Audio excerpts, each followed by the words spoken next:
And we are live with Chew on This. It's our weekly show with Anna and Vlada to give you practical, bite sized tips to chew on and thought provoking too. So, Anna is for thought provoking, I'm for practical. So, together you get thought provoking and practical two in one. Right, Anna? Hi there. Hi, Vlada. So good to see you. I wanted to say happy hump day, but it was yesterday, so it's even better. What is it? It's Thursday, even though I'm doing my dry January continued, right? What are we talking about today? Well, today we have a great topic: ambition versus wellness. How do you balance the two? I had a question actually. I know that first of all, shout out to Vlada for coming together with the topic. But when I saw the topic, why did you decide to go for ambition, not just work? Because I believe we're talking about work, kind of work-life balance, right? Why did you say ambition? What's behind that? Well, I'm so glad you asked because it was a purposeful choice of words. As I think about work-life balance or any conversations about that, if you step back, it seems that very few people actually want to work for the sake of working. Maybe there are some, but mostly people are working to accomplish something. And so for me, word ambition or achievement or goal is a much better reflection of what actually work is supposed to be. It's a means to an end. And so that means you can be so passionate about solving an important problem in the world or in your community or for your target customers, that's your ambition, is to solve that problem. And so you're building a business or providing service to do that, or you want to provide for your family. So in a nutshell, to me, ambition or goal is a much better reflection of what we are talking about. How do you balance that drive to achieve that goal versus actually staying in good health, good spirits, and actually being happy and enjoying the process and supporting yourself to actually being in a sort of healthy body that supports healthy mind. I feel like I'm super ready for today's conversation and topic because look at me. I look pretty ambitious because I am attending a conference. I'm like wearing this blazer, which is like, very work oriented, right? I look like a true ambitious woman. What do you think? Yes, you're balancing ambition with ambition. You are Yes. live streaming and attending a conference at the same time. Yeah, by the way, speaking about balancing, first of all, look at this beautiful background. You can probably take a guess where I am. It's the campus of University of Miami, beautiful campus. So I'm here like being immersed with all the students. I'm actually at the conference. It's a VR AR healthcare summit here. University of Miami is really big on leverage and VR technology. So they put together, together with VR AR Association that I am co-president of the South Florida chapter, they put together this conference. So we're talking about healthcare and like how VR is integrated, and not only VR, XR as well. So yeah, so here's me combining, like you said, one ambition with another ambition, right? That's the passion. Yeah, I have passion.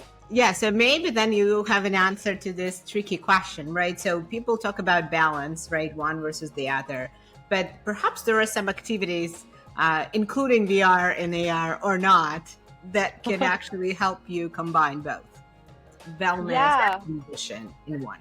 Do one thing, two for one. I think the first thing to balance is your mindset. Like, for example, me right now, right, I'm like, this is a crazy day for me, not only because I'm at the conference, right, but also we are launching a new product for my company for English for IT, and it is today. And my team is all over the globe. So like we work in different time zones, and like I've been up since 6 a.m. But I did work out, I did work out. I did my meditation in the morning and I did my journaling in the morning. So I'm not saying no to things that are important in my life, but it all starts with the mindset, right? So I believe that once you make this decision that, all right, like I'm not busy, because like people say I don't have time, and that's like the most favorite excuse, but that's the most bullshit excuse, I believe, right? Because when you say I don't have time, I have too many tasks, I have kids, I have this and that, like, that's not it. That's the mindset. You just have to set priorities in your head, and you never say no to your priorities, right? Just like me this morning, I was a little bit overwhelmed when I was going to bed last night. I was like, how am I going to do this? But I woke up and I did this. So I think my answer would be, number one is work with your mindset, work with your thoughts, and make sure you have the right thoughts, and make sure you have the right opinion and views on what balance means for you, what work means for you, and what leisure means for you. What about you, Vlada? How do you see this work life, or like wellness, ambition, balance, and why do you think people fail? Because like the reason why we're having this topic is because people are not able to find that wellness and ambition balance. Like, why do you think they're failing? Well, I think that one very common misconception is that the moment you achieve that ambition, whatever that is, then when goodness gonna magically come, and so then you'll have time to be healthier and eat better and exercise more regularly and do all sorts of other very important things. But the reality is that that's just a blip. That's like a small moment of success that you will experience. And so then 99% of what you have to work with is the actual process of getting there. And so that process is your consistency in doing what makes you feel well and feel energized to do that. And so I think that again goes back to this mindset, is you have to do what you need to be your best self, and actually enjoy the ride, or tolerate the ride, both energetically, mentally, and live life, because 99% of our life is that travel from one ambition to the next. Yeah, totally. So you think that the consistency is another thing that helps people to create that balance, right?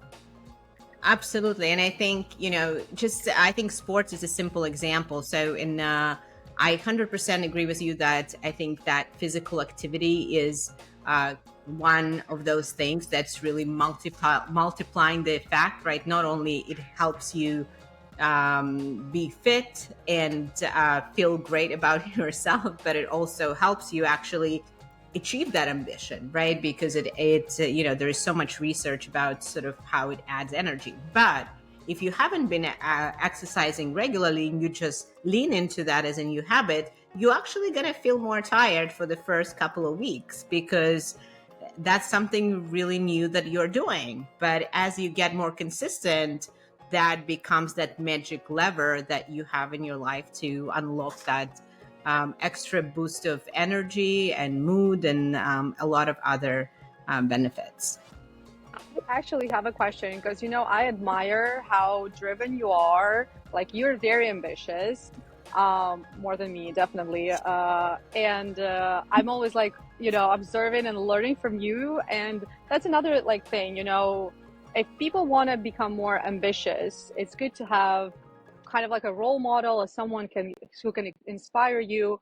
And it can be like someone someone you don't know, it doesn't matter, but like that's like good. So like when I observe you like in your ambitious state, right? I have a question, actually, if you want to share your secrets, maybe with me, of course, first of all, but with our audience as well. How do you achieve that peak performance? Like, as a founder, as a human being, as a woman, what do you do to achieve that peak performance?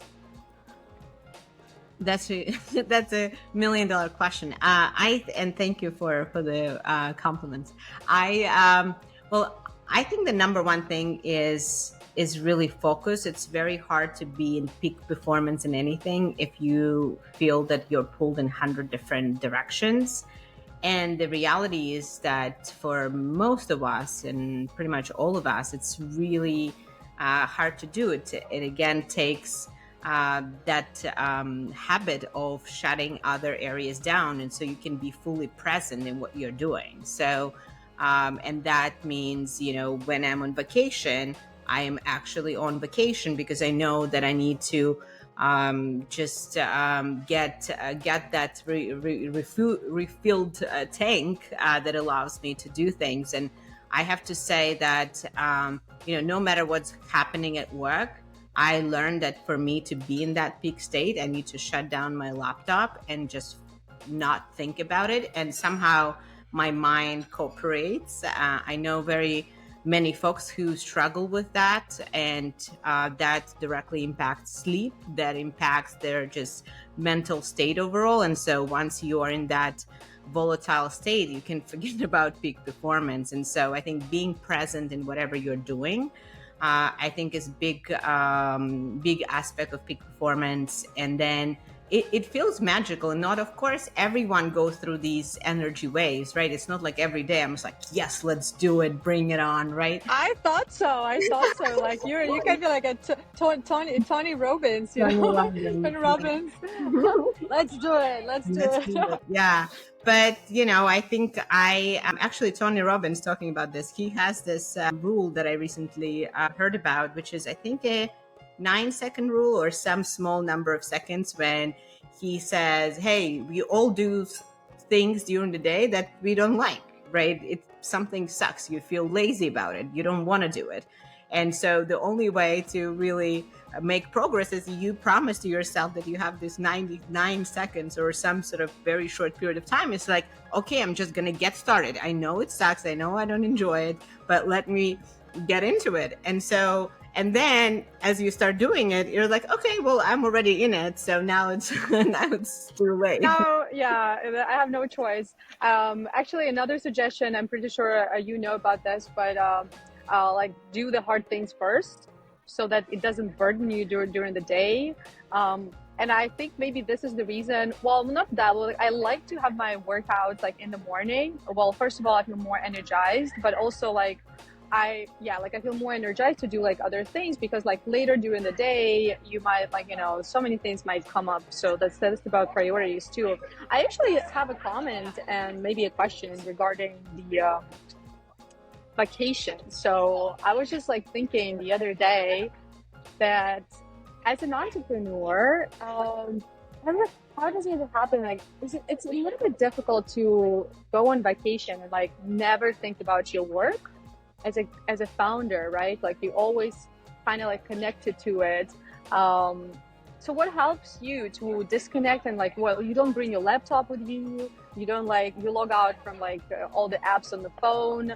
How like, can you just like disconnect completely for like a week where you don't even like, not even like think about it, just like think about other things? Because for me, it's a little bit hard. I mean, I'm getting better, but like, I think the first 10 years of being an entrepreneur, I've never had a real vacation. Like I would go travel, but like it was always combining ambition and wellness.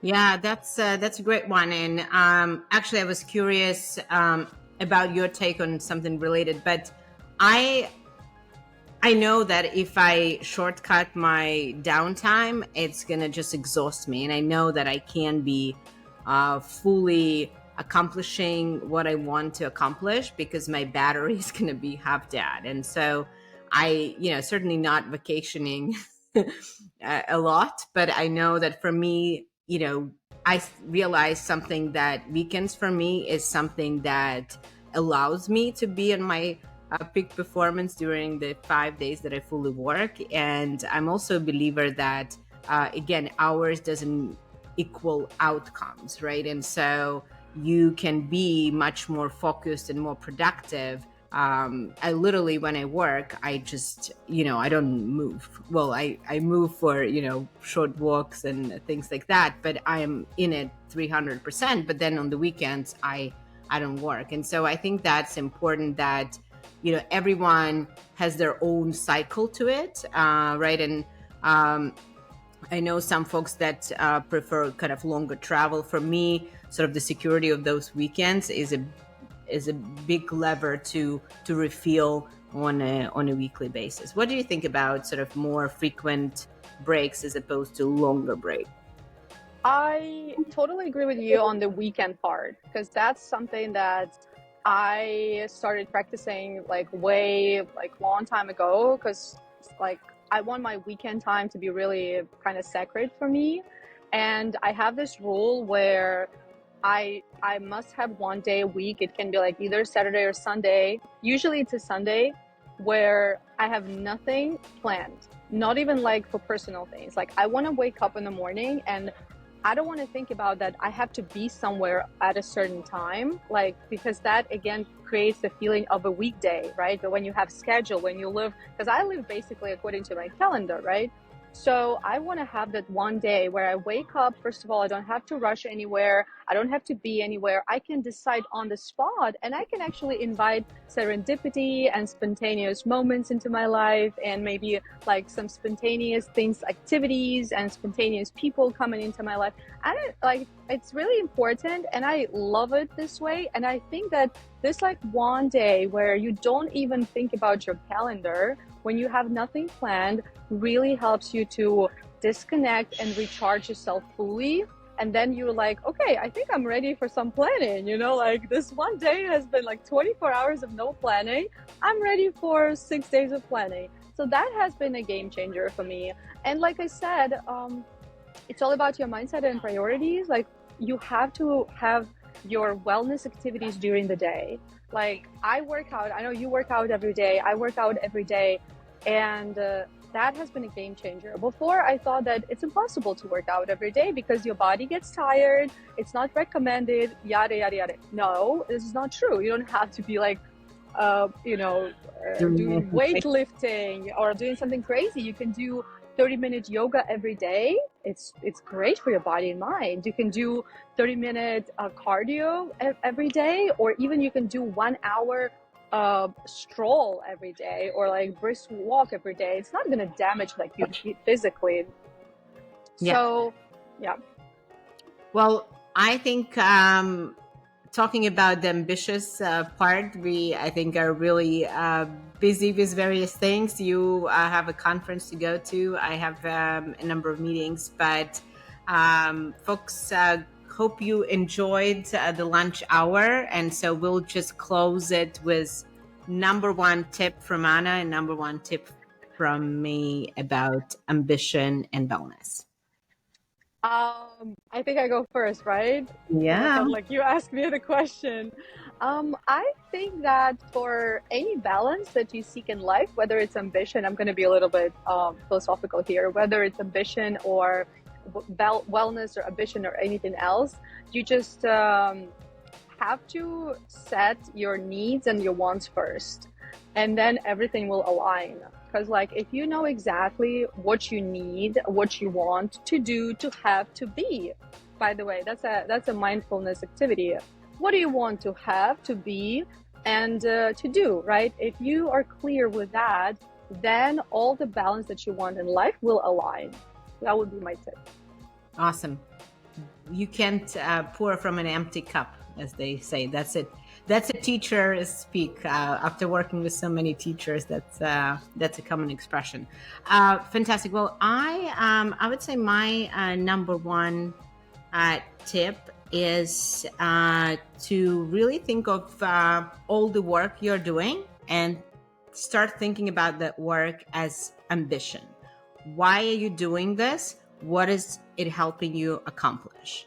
And I think you will start finding that there are things you're doing that are not moving you closer to your goals, but are actually eating a lot of your time that you're saying you don't have to actually take care of yourself first so that you can go and accomplish bigger things. I think we align with you, right? Know what you want, know what's good for you. Thank you, Vlada, for being so good with timing. Yeah, we are right on time. Thank you guys. Have a wonderful day. And we'll see you next Thursday with our next topic that you can chew on. And also, if you have any questions, feel free to leave a comment on this video and we will be sure to address your questions. Also, share this video with your friends, colleagues, or just share it with on your feed with your followers. We'll be happy to get more reach, because that was a great topic, and hopefully you learned something. Thanks, everyone.